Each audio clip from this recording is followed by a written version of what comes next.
Bonjour à tous, bienvenue dans ce nouveau numéro des Virées de l'été. Aujourd'hui, je suis à l'étang des Guiffettes à Luçon. Je vais aller faire un tour et découvrir l'hydravion. Elodie, elle, va vous faire visiter cette ville qui fut autrefois un port. Je ne sais pas si vous le saviez, mais là, vous le découvrirez. Mais tout de suite, je vous laisse retrouver Baptiste, notre jardinier botaniste.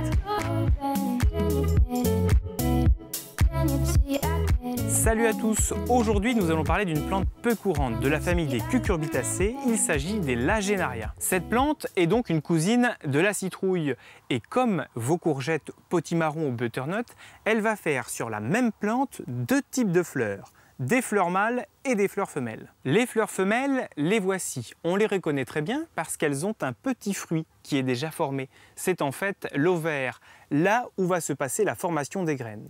Et l'organe reproducteur à l'extrémité de la fleur, eh bien c'est le pistil, l'organe femelle. Quant à la fleur mâle, eh bien elle n'a pas de petits fruits formés juste avant la fleur, tout simplement parce qu'elle ne contient que les organes masculins. Si l'on regarde bien, eh bien on s'aperçoit qu'à l'intérieur, il n'y a que des étamines, les organes qui portent le pollen. Et pour réaliser la fécondation, eh bien il va falloir un entremetteur qui prenne le pollen de la fleur mâle pour aller le déposer sur l'organe femelle. Et vous l'avez peut-être remarqué, il y a une particularité, contrairement à vos cucurbitacées à la maison. Courgettes, potiron, butternut ont des fleurs jaunes. Ici, la fleur est blanche. Tout simplement parce que c'est une fleur nocturne qui va avoir besoin de papillons de nuit pour être pollinisée. Et la meilleure façon d'être vue la nuit, eh bien, c'est d'être blanc pour réfléchir la lumière de la lune. Dans la seconde partie, je vais vous présenter la diversité de toutes ces gourdes et je vais vous expliquer si l'on peut les manger et surtout ce que l'on peut en faire si on ne les mange pas.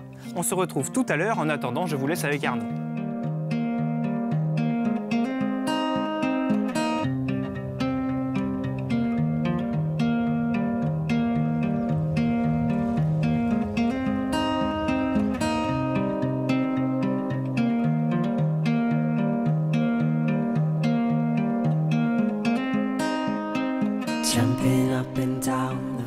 Alors, on va mettre la machine face à la descente.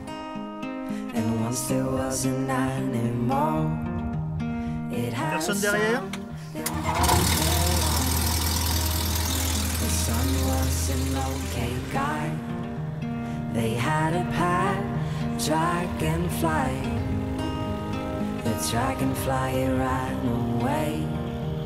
But it came back with a story to say.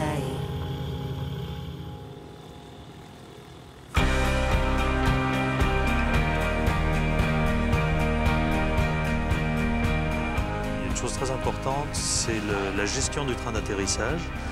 Quand on est en formation, c'est un des points sur lesquels on va beaucoup insister. Et il est évident que si les roues sont toujours sorties et qu'on est dans l'eau, pour décoller, on ne pourra pas.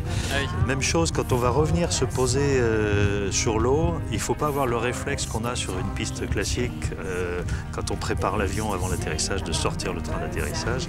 Là, non. Le gouvernail à l'entrée.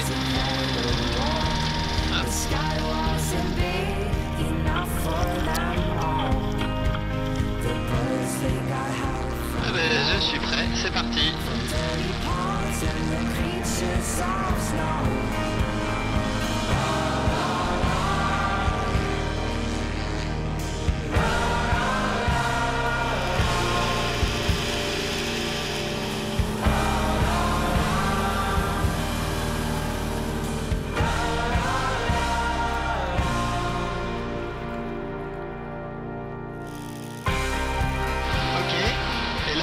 Si je veux aller à gauche, j'ai juste à tourner à gauche.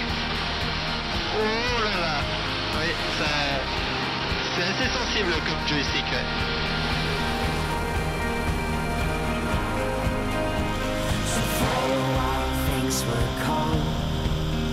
They were scared down in their homes.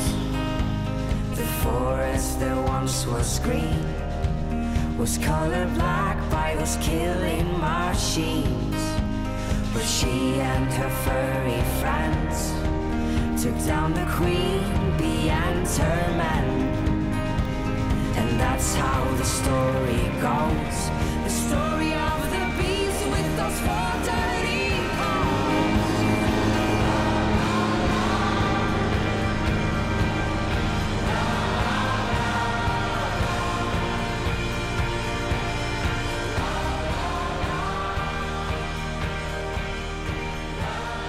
Alors Jean-François, là on vient de faire un petit tour à bord d'un engin un peu particulier, puisqu'avec le même engin, on va sur l'eau et dans les airs. Ouais. Est-ce que vous pouvez nous présenter un petit peu cet hydravion avec lequel on vient de naviguer et de voler? Alors j'espère déjà que ça t'a plu, ah oui, que le vol était une très bonne expérience. Une belle découverte. Ouais. Cet hydravion s'appelle un Simax, fabriqué au Brésil. Il est rangé dans la catégorie des ULM puisqu'il est très léger. Et 300 kg à peu près, c'est ça? Oui, un petit peu plus de 300 kg, 325 kg à vide.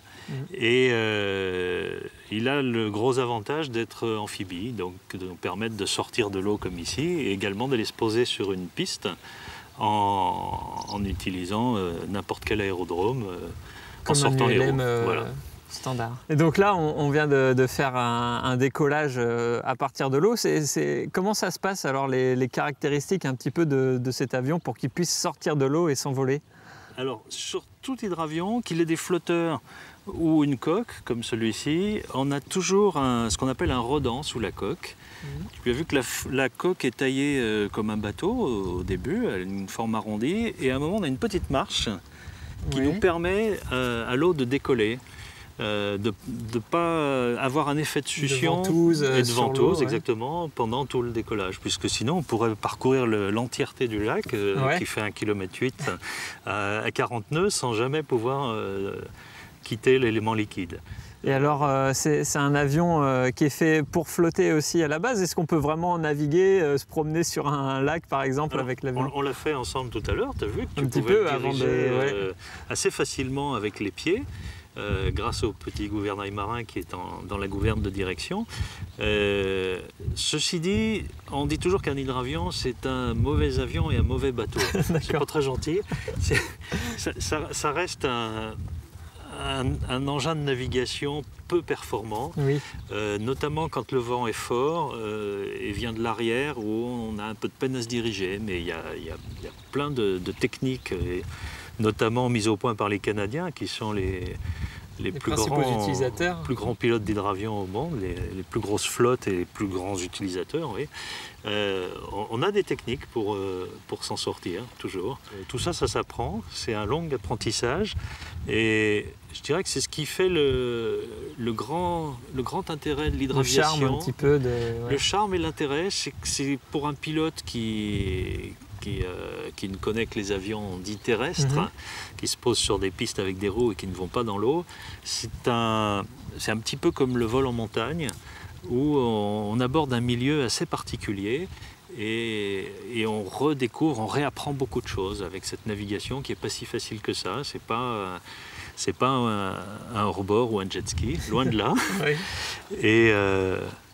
Mais c'est ça qui est intéressant aussi. C'est ça qui est très intéressant. De découvrir autre chose.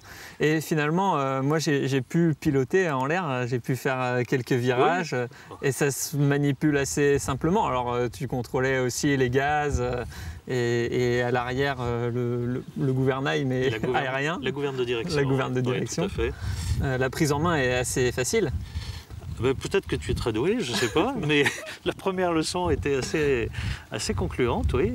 Je dirais que comme tout aéronef, tu as volé sur un planeur il y a quelques jours, un avion de voltige. Il faut être assez délicat avec l'avion. C'est très sensible. C'est très sensible, mais si on est délicat, il n'y a aucun problème, tout le monde peut y arriver. Les 3 formules que je propose, initialement la formule découverte permet de décoller du lac, de se reposer sur le lac, ce qui est déjà une expérience assez extraordinaire en soi. Oui, déjà d'être sur l'eau, avec un avion sur l'eau, là déjà, on ne le fait pas partout. On ne le fait pas partout. En France, je pense qu'on est moins de 10 opérateurs à proposer ce genre de prestations. Et en région Pays de Loire, je suis tout seul. Donc, vive le Sud Vendée qui m'a accueilli et le lac de Luçon qui permet de vivre cette expérience.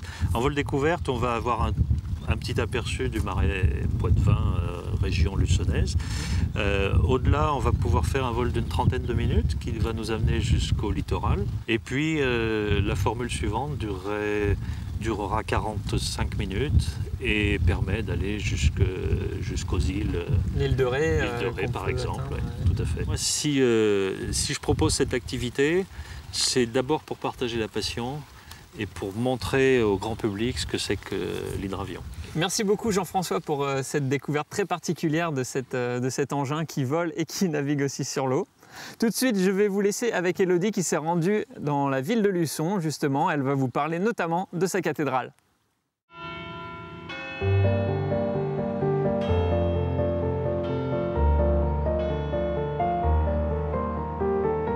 Capitale spirituelle du Bas-Poitou, la ville de Luçon s'est construite autour de deux entités. Son évêché, mais aussi son port. Car ici, autrefois, la mer arrivait jusqu'au sud de la ville. Luçon était l'un des ports de commerce les plus importants de la côte vendéenne. De ce passé maritime, reste aujourd'hui un vieux canal, long d'une vingtaine de kilomètres. On importait du bois du Nord, on en avait besoin, et on exportait du vin, du blé, du sel. Et puis tout autour du port, il y avait aussi des activités avec le commerce. Donc des personnes couchaient dans les hôtels qui étaient tout autour du port. On a plusieurs hôtels, l'hôtel de l'Ancre d'Or, l'hôtel de la Boule d'Or. On a encore aujourd'hui des grandes maisons, des belles maisons d'armateurs, qui étaient des personnes assez aisées dans la ville de Luçon. Alors aujourd'hui, ce port est bouché depuis 1973. Il reste quand même le canal. Claude Loisy est guide à Luçon, mais il fait aussi partie de l'association des Amis de la Cathédrale, le monument le plus spectaculaire de la ville. Nous rentrons dans la cathédrale de Luçon. Alors ce qui surprend les personnes qui rentrent dans la cathédrale, d'abord c'est la lumière, parce que les fenêtres hautes ne sont pas pourvues de vitraux. Et puis il y a cette pierre blanche qui est la pierre de Luçon qui renvoie toute la lumière. Et puis bien vite on découvre qu'il y a des évêques très connus qui ont œuvré dans cette cathédrale. En particulier c'est la cathédrale de Richelieu, le 25e évêque de Luçon. Cette cathédrale a connu une histoire mouvementée. Elle fut tout d'abord un monastère, puis une église romane, dont il reste aujourd'hui ce pan de mur, la partie la plus ancienne de l'édifice.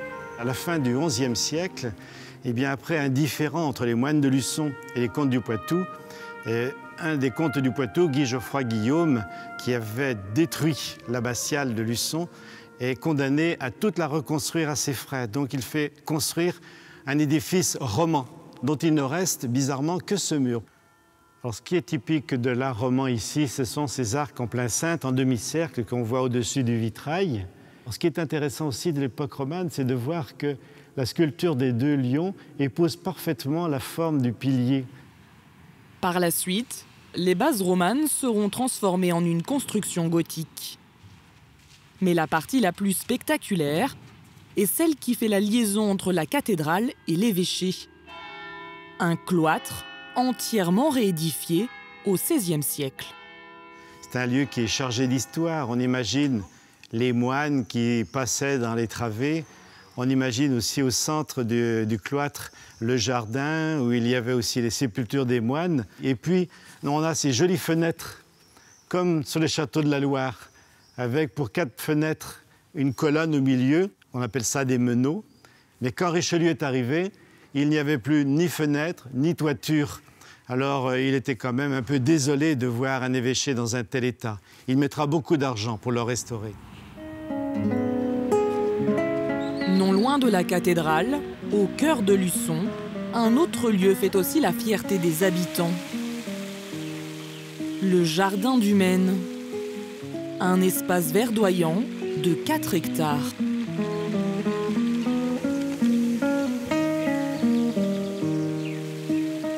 Ce petit coin de paradis était autrefois une propriété privée, celle de Pierre-Hyacinthe Dumaine, un médecin. Aujourd'hui, le jardin appartient à la ville. Pierre-Hyacinthe Dumaine, avant de mourir en 1872, il fait don à la ville de Luçon de ce jardin, moyennant quelques conditions. Et parmi ces conditions, le jardin doit toujours être ouvert gratuitement à tout le monde. Et puis la deuxième condition, c'est que la mairie vienne s'installer là où était la demeure familiale de M. Dumaine. Et puis enfin, il a demandé une troisième chose, c'est que tous les ans, on dise une messe à l'intention de la famille de M. Dumaine, ce qui est toujours honoré d'ailleurs. Classé parmi les plus beaux jardins de France, le lieu est devenu, au même titre que la cathédrale, un site touristique incontournable. De nombreux visiteurs s'y arrêtent pour admirer notamment les fables de La Fontaine en artopierre.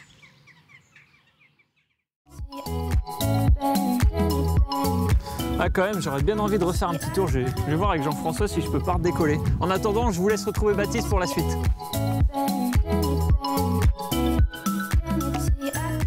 De retour dans ce tunnel de cucurbitacées insolite, je vais vous expliquer toutes les particularités de ces fruits. La plus connue et la plus emblématique de ces variétés, eh bien c'est celle-ci, la gourde pèlerine, celle qui a donné son nom français à ces plantes. On les appelle donc des gourdes.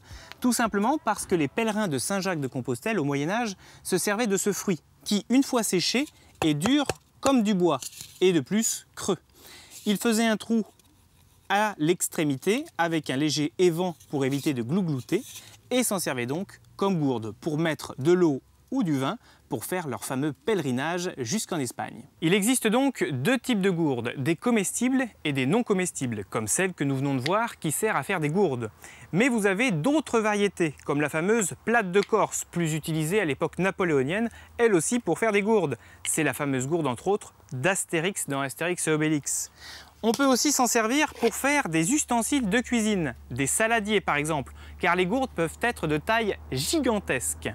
Mais aussi pour faire des instruments de musique et tout un tas d'autres objets décoratifs. La majorité de ces fruits ne sont pas comestibles, mais la verruqueuse de l'île Maurice est une variété qui peut se manger lorsqu'elle est jeune. Verruqueuse tout simplement parce qu'elle possède de nombreuses verrues, probablement due à une adaptation au soleil, mais il va falloir la manger jeune quand elle sera encore tendre, car quand elle va vieillir, eh bien, comme les autres, elle va former du bois. Pour l'autre variété comestible, eh bien, il s'agira du serpent de Sicile, consommé bien sûr en Italie, souvent accommodé de tomates. Bientôt, de nombreux fruits vont pendre un petit peu partout au plafond. Cette plante a une croissance spectaculaire. Ses tiges peuvent pousser de 15 à 20 cm par jour. Vous en savez désormais un peu plus sur ces plantes aux fruits curieux. Je vous dis à très bientôt, rendez-vous au prochain épisode. En attendant, n'oubliez pas, restez curieux. Les virées de l'été, ça y est, c'est terminé pour aujourd'hui. J'espère que ça vous aura donné envie d'aller visiter Luçon, que ce soit dans les rues au pied de la cathédrale ou en l'air avec l'hydravion. En tout cas, moi je vous donne rendez-vous très bientôt pour un nouveau numéro. Salut!